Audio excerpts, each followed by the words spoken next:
Hello friends, welcome to back my channel education hub.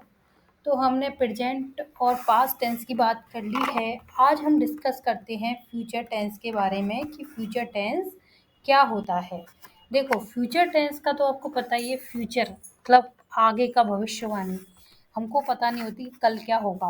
Past के बारे में तो हम बता सकते हैं कि कल हमारे साथ क्या हुआ था।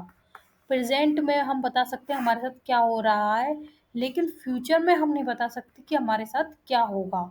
The future tense from of any verb refers to the conjunction of the verb to represent an action that is going to happen in the future or will be continuing in the future। मतलब कोई भी काम, action अपना किस में घटित होता है, फ्यूचर में घटित होता है और फ्यूचर में ही कंटिन्यू रहता है। ठीक है। एग्जाम्पल जैसे he will go to market, वह मार्केट जाएगा। ये तो मैंने ऐसे लिख दिया है, मैं आपको समझाऊंगी आगे। फ्यूचर टेंस आपको समझ में आ गई होगी डेफिनेशन क्या होता है। कोई भी काम अपना फ्यूचर में ही घटित होता है और फ्यूचर में ही कंटिन्यू रहता है। ठीक है। ना तो पास्ट ना प्रेजेंट। ठीक है।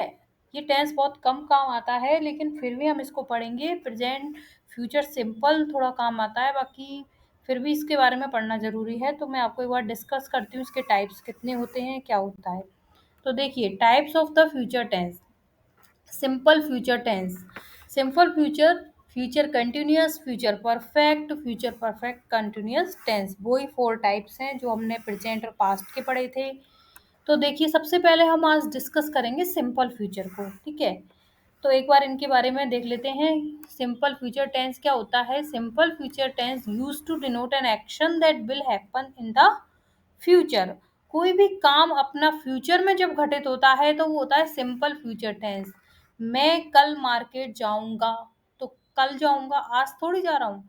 मैं कल जयपुर जाऊंगा, मैं कल पढ़ाई करूंगी, मैं कल घूमने जाऊंगा, मैं कल मंदिर जाऊंगा। तो ये क्या है, फ्यूचर में जाऊंगा। ठीक है। कंटिन्यूस क्या होता है, future continuous tense use to indicate an action that will be taking place in the future. मतलब वो फ्यूचर में कंटिन्यू अपना एक प्लेस ले लेता है। जैसे मैं ये काम कर रही होंगी, मतलब जो कंटिन्यूस में आपको याद आ जाना चाहिए, आईएनजी फॉर्म आती है। ठीक है। टेकिंग मतलब अपना एक स्थान ले लेता है उस जगह। परफेक्ट क्या होता है, use to represent an action start in the present. अपना कोई भी काम किस में स्टार्ट हो गया है, प्रेजेंट में, और will be happen in the future. और किस में घटित होगा, वो फ्यूचर में घटित होगा। स्टार्ट तो अपना हो चुका है वो काम, लेकिन वो घटित किस में होगा, फ्यूचर में। फ्यूचर परफेक्ट कंटिन्यूअस टेंस क्या होता है, use to an action that is happening in the present. अपना जो एक्शन है, काम है, वो किस में घटित हो गया है, प्रेजेंट में, and will complete at the some point in the future. Future में जाके एक पॉइंट पे वो फिनिश हो जाता है। ठीक है। ये इसके 4 टाइप्स हैं। ये अभी आपको समझ में नहीं आएंगे, जब मैं इनको वन बाय वन इनको बताऊंगी वीडियोस में, तब आपको समझ में आएंगे। तो सबसे पहले हम लेते हैं सिंपल फ्यूचर टेंस को। ठीक है।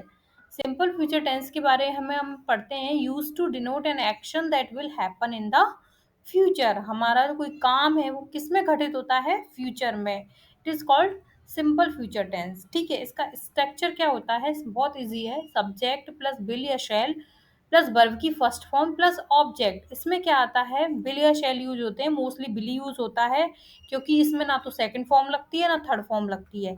इसमें क्या, इसमें क्या लगेगा, वर्ब की फर्स्ट फॉर्म यूज होगी। ठीक है। विल के साथ वर्ब की फर्स्ट फॉर्म यूज होगी, मोस्टली विल यूज होता है। ठीक है। तो अब हम इसके सेंटेंस पे डिस्कस करते हैं, जिसके आपको समझ में आ जाएगा। I will go to school, मैं स्कूल जाऊंगा। तो आई के साथ क्या लगा, I will, mostly will use होता है। विल, गो, गो वर्ब की first form, go went gone to school. I will reach home by 8 PM, मैं घर कितने बजे पहुंचूंगा, 8 बजे। I will pray to God tomorrow, कल मैं भगवान से प्रार्थना करूंगा कि तुम्हारी जॉब लग जाए। तो I will pray to God tomorrow. He will stay with us, वह हमारे साथ कल स्टे करेगा। यू विल कम, तुम कल आओगे। इट विल रेन टुमेरो, कल बारिश होगी। आज इतनी अंधेरी छा रही है, ऐसा लग रहा है कि कल कितनी भयंकर बारिश होगी। मतलब अपन किस में जा रहे हैं, फ्यूचर में जा रहे हैं। Karthik will meet me at the gym, Karthik will meet me at the gym. Karthik मुझे किस में मिलेगा? जिम में मिलेगा। तो ये सब फ्यूचर की बातें हो रही हैं क्योंकि हम फ्यूचर टेंस डिस्कस कर रहे हैं। तो मैंने आज आपको बेसिकली बहुत ही सिंपल वे में ये बताया है क्योंकि ज़्यादा हार्ड एंड फास्ट पढ़ने से अपने को समझ में नहीं आता और अपने एग्जाम में बहुत ही शॉर्ट्स क्वेश्चन पूछे जाते हैं क्योंकि फोर फोर अपने पास चॉइस होते हैं जिनमें बहुत ही इजीली अपन आंसर दे सकते हैं अगर अपन कंसेप्ट क्लियर हो। तो मैं यहाँ पर आपको बहुत ज़्यादा लंबा, बहुत ज़्यादा वैसा नहीं पढ़ा रही हूँ, एकदम आपको शॉर्ट में आपके कॉन्सेप्ट क्लियर कर रही हूँ जिससे आपका बोलने में भी ईज़ी हो। आप कल को इंग्लिश बोलोगे तो थोड़ा-सा आपको आना भी चाहिए कि हम फ्यूचर की बात कर रहे हैं तो हम किस चीज़ का यूज़ करें? विल का। हम पास्ट की बात कर रहे हैं तो किस में जाएँ? वर्ब की सेकंड फॉर्म में जाएँ। हम प्रेज़ेंट की बात कर रहे हैं तो हम किस में रहें? प्रेज़ेंट में रहें। मतलब सारी चीज़ें आपके दिमाग में अगर रहेंगी तो आप इंग्लिश बोलना आपके लिए बहुत ईज़ी होगा और एग्ज़ाम के लिए ये बहुत बेसिक पॉइंट है टेंस। बहुत ही ज़्यादा बेसिक पॉइंट है। अगर ये नहीं क्लियर हुआ तो आप इंग्लिश नहीं बोल पाओगे। बोल सकते हो लेकिन एक कॉन्सेप्ट वे में एक इंग्लिश जब बोलते हैं तो लगना चाहिए कि हाँ बंदा इंग्लिश बोल रहा है, उस अकॉर्डिंग हम नहीं बोल पाएँगे। जब आपको जितनी भी ये वीडियो बना रही हूँ, मैं इतनी लंबी-लंबी वीडियो नहीं बना रही हूँ क्योंकि लंबी वीडियो बनाने से क्या होता है वही शॉर्टकट लिखा हुआ, ये रूल्स बस सिंपल वे में मैं आपको समझा रही हूँ। अगर आपको फिर भी अगर कोई समझ में नहीं आ रहा तो आप मुझे कमेंट बॉक्स में या मैसेज करके बता सकते हो तो मैं आपको अलग से एक वीडियो बना दूँगी उस चीज़ की जिससे आपको वो चीज़ समझ में आ जाएगी। मैं एक और वीडियो स्टार्ट करूँगी अपना एक और subject psychology. It is very, very, very simple subject, वो हमारे से ही रिलेटेड होता है। उसमें आपको ना बहुत मज़ा आएगा पढ़ने में, तो मैं जल्दी वो स्टार्ट करूँगी बिकॉज़ मेरे पास टाइम की बहुत कमी है, लेकिन फिर भी मैं आपके लिए स्टार्ट करूँगी जिससे आपके साइकोलॉजी एकदम समझ में आ जाए।